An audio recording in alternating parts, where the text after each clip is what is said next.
mystic is a lover.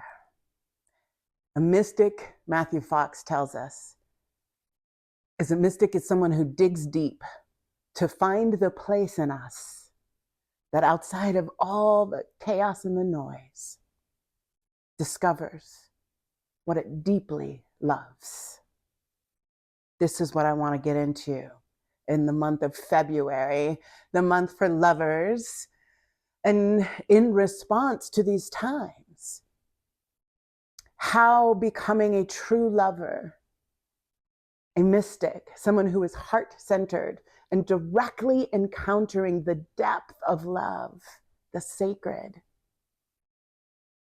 And that this practice of digging deep, of being still and digging deep, is what allows you and I to be true lovers, to fall so deeply in love, to be able to turn down the noise of the world and focus our attention and our being on being true lovers. Every solution you need, every change you want to see in your life, in your body, in your relationships, in your money, in the world, comes from this. So I want to invite you in a couple ways you can actually get into this practice. Starting February 22nd, you can join me online or in person on Saturday mornings for the Way of Spiritual Living, to really craft a rhythm of practice, of spiritual practice, to discover what the practices are that help you get into this digging deep and being still and becoming a true lover. So that's Saturday, starting February 22nd. I also want to invite you, if that's not for you, to get on our app. We have a new app launching this month, and I want you to know that on that app, there's so much for you to be supported to do this work. So go to our website, abqcsl.org, get the app, join me on Saturday mornings for 8 weeks, starting February 22nd, and let's become true lovers. I love you so much.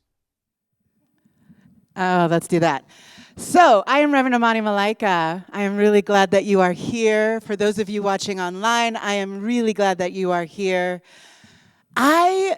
There's a lot happening in the world. There's a lot happening in our city. There's a lot happening in our country. There's a lot happening in this room. So I thought maybe we just take a minute and ground ourselves with our own voices. What do you think? Can we do that? So if you don't know this song, I'm gonna teach it to you very quickly. When I pray, I feel my heart go deeper. My heart go deeper into my God. My goddess, my love, my spirit. Choose the word that works for you. When I pray, I feel my heart go deeper, my heart go deeper into my God. When I pray, I feel my heart go deeper, my heart go deeper into my God. When I pray, I invite you to close your eyes and sing it. I feel my heart go deeper, my heart go deeper into my God. When I pray, I feel my heart go deeper, my heart go deeper into my God. Hands on your heart for a minute. Take a nice deep breath. Sigh it out loud as you can. Ah. Oh, that felt good. Let's do it again. Ah.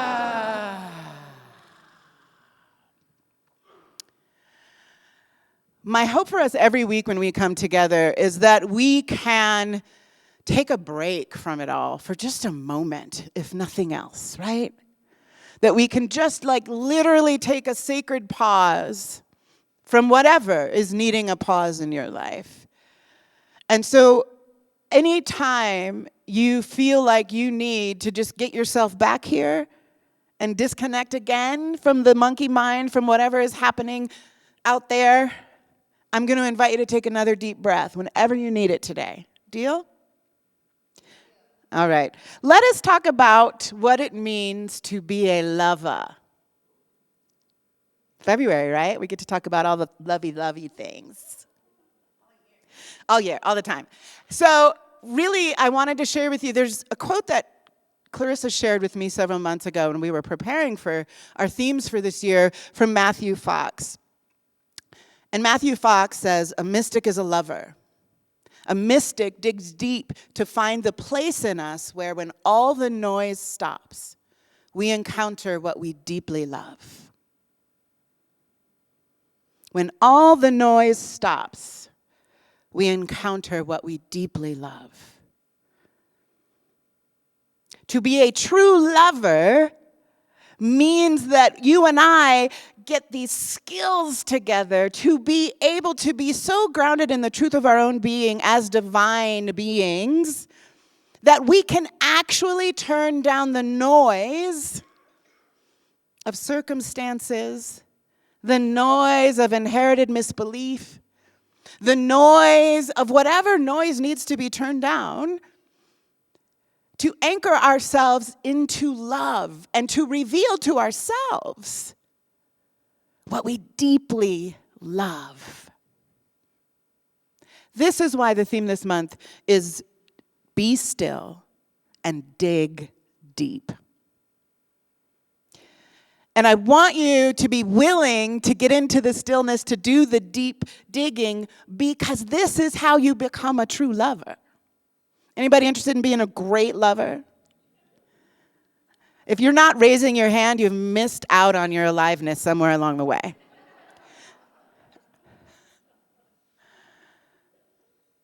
To be a true lover requires presence, requires a groundedness, and requires being willing to let go of what you think you know, to let go of technique, to let go of the 5 steps of whatever, and to ground so deeply into the heart of God that there isn't a circumstance, there isn't a noise, there isn't a situation that can break the hold you have on the truth of yourself.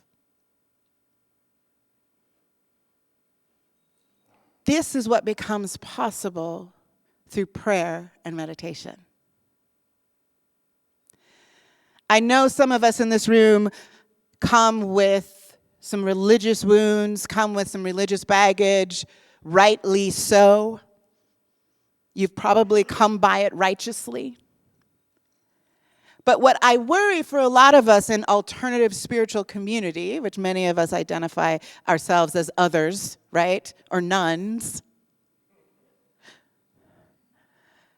is that because we've been wounded, because we have disdain for the institution of organized religion, we block ourselves from our own good, from our own depths, when we hear words like prayer. Anybody struggle with the word prayer? Yeah. So I'm going to offer a reclamation of your power and not give your power away to language or words. And let's reclaim the power so that that word could maybe mean something useful and meaningful and good again. Like connection, like intimacy, rapport, sacred conversation. These are all things that I associate with prayer. The capacity to be in intimate connection and conversation with the ultimate reality, with that greater beyond, with the mystery, the unknown, the Holy Blessed One, love with a capital L, Mother God, Allah, however you name this ultimate reality, this greater beyond. There is an opportunity in prayer, which looks a million, 100,000 infinite different ways, to be in relationship with this divinity. So if you are someone who can't pray or doesn't like praying, you are missing out on the actual greatest relationship you have available in your whole life. So I want you to take it back. I want you to reclaim that language so that it can become yours for you. It is a practice for me that is fundamental to living a spiritual life. Fundamental, foundational. And I have a friend who has shared with me, like, prayer is not a word that he would use. It's not a thing he does. I'm air quoting because he totally does. He chants, teaches chanting. He's in constant lookout for the signs and the symbols that the divine might be sending for him to understand a message. That's prayer. That's being in relationship with the greater reality, right? Getting a download, that's prayer. Being in communication with something bigger than yourself is prayer. Is communion, another word I love that a lot of people don't love. Communion, defined, means fellowship and intimate rapport. I love that so much. You get to have that in your own spiritual life. There's so much waiting for you there. There is so much love and care and wisdom waiting for you in that relationship, far beyond anything I could say that might be clever and cute.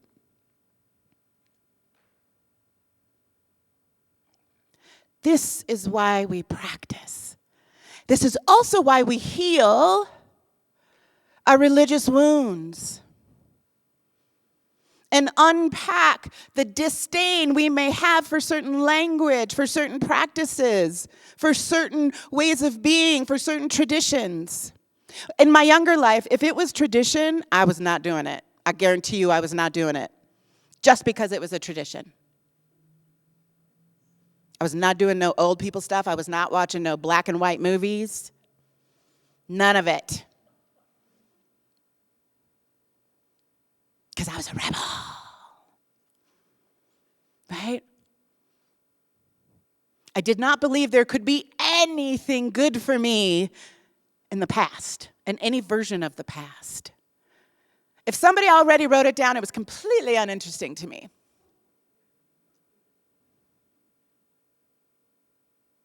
I wanted to have my own experience, and I didn't want nobody telling me nothing about my own experience, which led to some interesting experiences. And, now that I'm in the second half of life,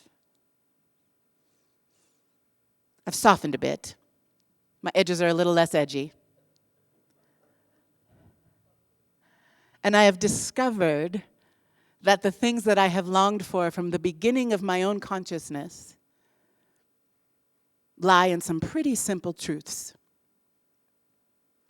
And I can access them through some pretty simple practices, like prayer, like simply getting into conversation with the depth of myself and the beyond of the divine. I find in conversation with the holy and that quiet and still place that I allow myself to sink deeply into, the one place that I have ever encountered real divinity, real downloads, messages, wisdom, is within my own being. Which meant I had to learn how to meet my own depths. Does anybody else get nervous about going deep in your own self? Yeah, I do. I still do. And I do it all the time. I do it every day. There's a nervousness I think we have about going beyond what we know, not just in our outer lives, in our inner lives. Like if I get that still, if I sit still super long, what might be revealed under there? What might I stumble into in my own self? You know, I along the way have discovered aspects and pieces of myself that I truly had no idea would reveal themselves. I garden. And if you knew young Amani, you would not have seen that coming. I'm up here with a label Reverend. If you knew young Amani, you definitely would not have seen that coming. But it's, I believe, a result of my practice of being willing to sit still and listen. Because what do we know about good conversation? We have to listen. Let's listen, right?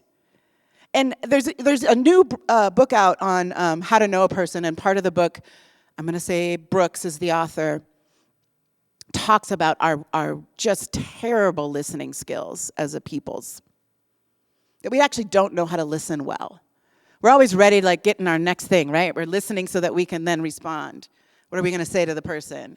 Or they just turn into Charlie Brown's teacher. For my Gen Xers and older, Charlie Brown's teacher is a cartoon for my young people who never actually spoke a word. Charlie Brown's teacher just went wah wah wah wah wah wah wah wah. There was actually never actual words coming out of the teacher's mouth. So people turn into that, right? When I'm listening and I look so intent on my listening and suddenly I realize I can't hear any words. I just hear wah wah wah wah wah wah.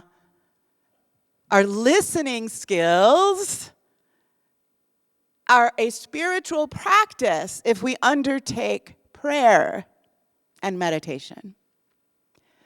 That we can share our deepest longings, our laments, our upsets, our rage, our wishes, our dreams. We can say all the things. And we must be then willing to hear the responses. We must be willing sometimes to just shut her up and get quiet enough and still enough to feel and to hear.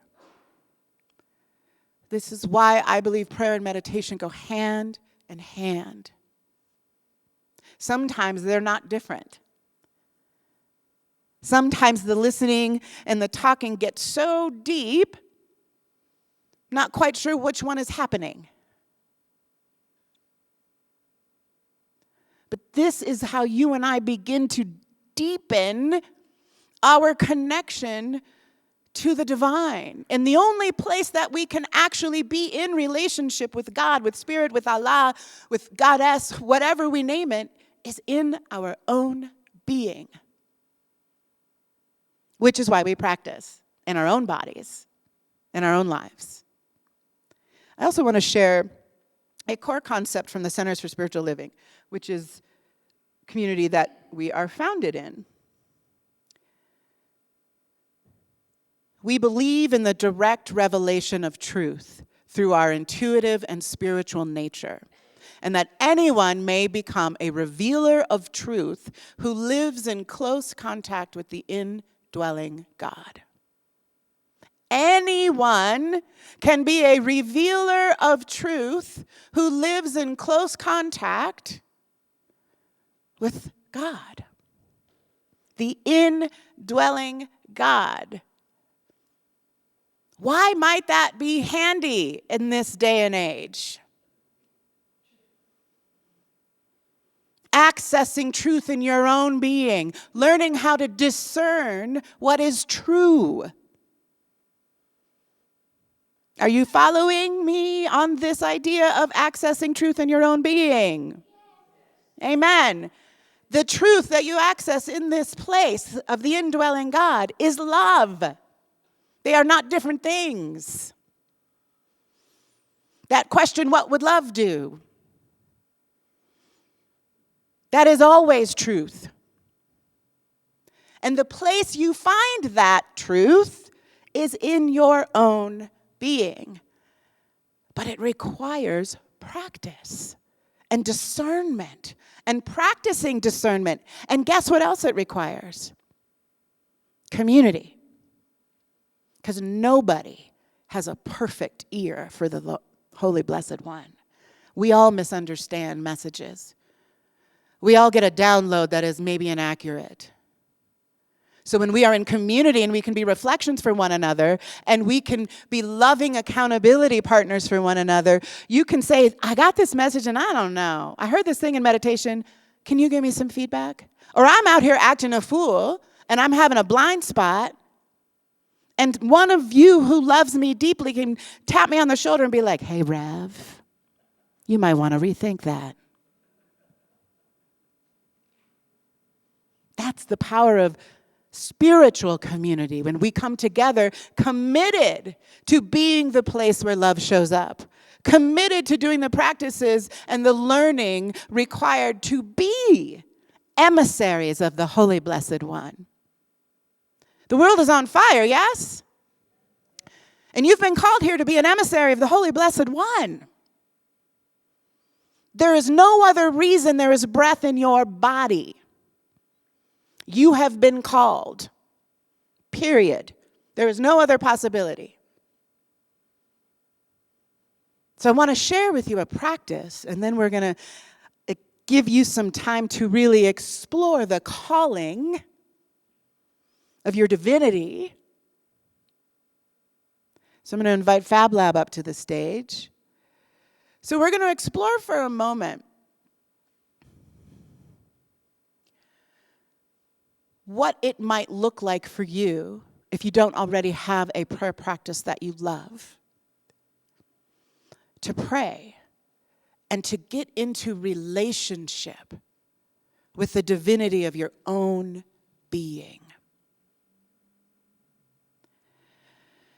I'm going to share a quote from Rumi, who is one of my favorite teachers. And if you need some hints on sacred text or scripture that might get you inspired in prayer, I love the Sufi poets. If you can't go Christian, if you can't go Hebrew, if you can't go Quran, if you can't go Hinduism, go check out the Sufi poets.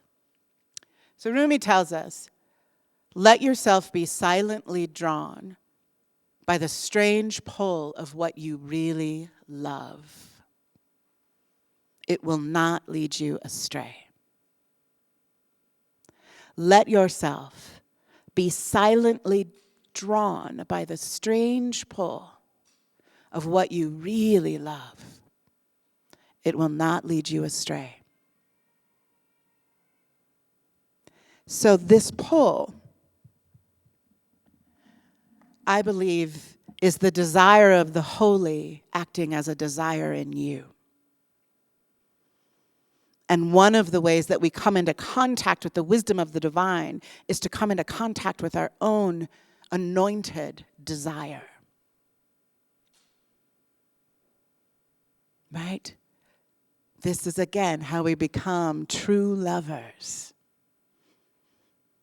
But we've got to be willing to come into contact with it. We've got to be willing to go deep and feel the pull. And it might feel strange. Rumi warned you, it might feel strange, this pull. But pulling you towards what you really love, not what you think you should love.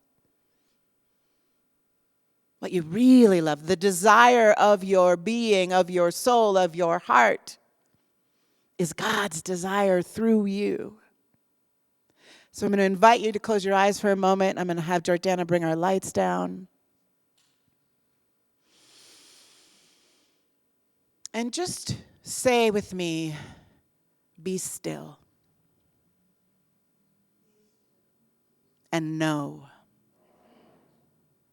Be still and know that you are the entire ocean in a drop.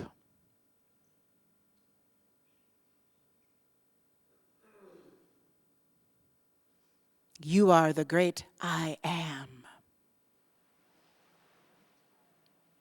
in the micro. The deepest desire of your heart,